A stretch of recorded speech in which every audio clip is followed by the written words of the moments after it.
ഏവർക്കും നമസ്കാരം. ഭജഗോവിന്ദം ശ്ലോകം 25. ശത്രൗമിത്രേ പുത്രേ ബന്ധൗ മാ കുരു യജ്ഞം വിഗ്രഹസന്ധൗ സർവസ്മിന്നവി പശ്യാത്മാനം സർവത്രോത്സൃജ ഭേദജ്ഞാനം. ആചാര്യ മേധാതിഥിയുടേതാണ് ഈ ശ്ലോകം. വിഷ്ണുത്വം പ്രാപിക്കുന്നതിലേക്ക് നമുക്ക് തടസ്സങ്ങൾ ധാരാളമാണ്. നമ്മുടെ കാഴ്ചയുടെ പരിമിതിയാണ് നമുക്കെന്നും തടസ്സങ്ങളാകുന്നത്. ഇഷ്ടാനിഷ്ടങ്ങൾ നാം അറിയാതെ കടന്നു വരും. അവയൊന്നും യുക്തിസഹം ആകണമെന്നില്ല.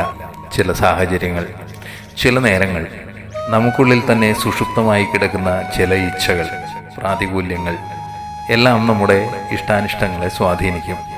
ഒരിക്കൽ പോലും നാം ചിന്തിക്കാത്ത വഴികളിലൂടെ നമ്മെ നടത്തും, മുന്നോട്ടും പിന്നോട്ടും ചലിക്കും. ഇവയ്ക്കെല്ലാം കാരണം മനസ്സാണ്. മനസ്സ് പഠിച്ചു വച്ചിരിക്കുന്ന ചില പാഠങ്ങളുണ്ട്. ഒരിക്കൽ ഒരു തരത്തിൽ പ്രവർത്തിക്കാൻ പ്രേരിപ്പിക്കും. അതേ മനസ്സ് തന്നെ മറ്റൊരിക്കൽ നമ്മോട് ചോദിക്കും, എന്തിനങ്ങനെ പ്രവർത്തിച്ചു എന്ന്. എന്നിട്ടും നാം നമ്മുടെ മനസ്സിനെ വിശ്വസിക്കും. അതിൻ്റെ ഇഷ്ടാനിഷ്ടങ്ങൾക്ക് അനുസരിച്ച് പ്രവർത്തിക്കും. എന്തിന്? ആ മനസ്സാണ് ഞാനെന്ന് തെറ്റായി ധരിക്കുകയും ചെയ്യും. എപ്പോഴാണോ നാം മനസ്സിൻ്റെ പിടിയിൽ നിന്ന് സ്വതന്ത്രമാകുന്നത്, അപ്പോഴാണ് യഥാർത്ഥ മോചനം സാധ്യമാകുന്നത്. ആധ്യാത്മികതയുടെ പാത മാനസിക അടിമത്തത്തിൽ നിന്നും മോചനം നേടുന്നതിനാണ്, ഇഷ്ടാനിഷ്ടങ്ങളെ അതിജീവിക്കുന്നതിനാണ്. ശത്രു, മിത്രം, പുത്രൻ, ബന്ധു എന്നിവയോടെല്ലാം നമുക്ക് ഇഷ്ടമോ അനിഷ്ടമോ തോന്നും. ഇഷ്ടത്തിൻ്റെ പേരിലും നാം പ്രയത്നിക്കും, അനിഷ്ടത്താലും പ്രയത്നിക്കും. ഇഷ്ടത്തിലുള്ള കർമ്മങ്ങളെല്ലാം അനുകൂലമായിരിക്കും. അതേ വ്യക്തി തന്നെ അനിഷ്ടത്തിൽ പ്രതികൂല കർമ്മങ്ങളും ചെയ്യാൻ തുടങ്ങും.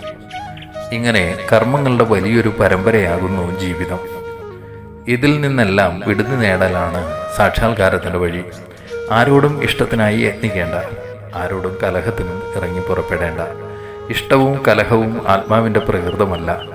ആത്മസ്ഥിതനാകുമ്പോൾ നാം ഈ ദ്വന്ദ്ങ്ങളെ അതിജീവിക്കുന്നു. മാത്രമല്ല, സർവസ്മിന്ന വിപശ്യാത്മാനം, ഏവരിലുമുള്ളത് തനിക്കുള്ളിലുള്ള അതേ ആത്മപ്രകാശം തന്നെയാണ് എന്ന് ബോധ്യമാകുന്നു. അതോടെ ഭേദബുദ്ധി അകലുന്നു. ഈ ഭേദജ്ഞാനം നമുക്ക് ഉപേക്ഷിക്കാനാകണം. ചിലരോട് നാം കൂടുതൽ അടുക്കുമ്പോൾ ചിലരോട് സ്വാഭാവികമായ അകൽച്ച ഉണ്ടാകും. അവിടെ ഭേദബുദ്ധി വരാതെ തരമില്ല. ഭേദബുദ്ധി ഉള്ളിടത്ത് കലഹങ്ങൾ ഉണ്ടാകും. അതിനാൽ നമുക്ക് ആരോടും ആസക്തിയും വേണ്ട, വെറുപ്പും വേണ്ട. മനസ്സിനെ പുതിയ പാഠങ്ങൾ പഠിപ്പിച്ച് ഇഷ്ടാനിഷ്ടങ്ങളിൽ നിന്ന് മോചിതമായി ലക്ഷ്യത്തിലേക്ക് മുന്നേറുക. അതിനായി ഭജഗോവിന്ദം ഭജഗോവിന്ദം.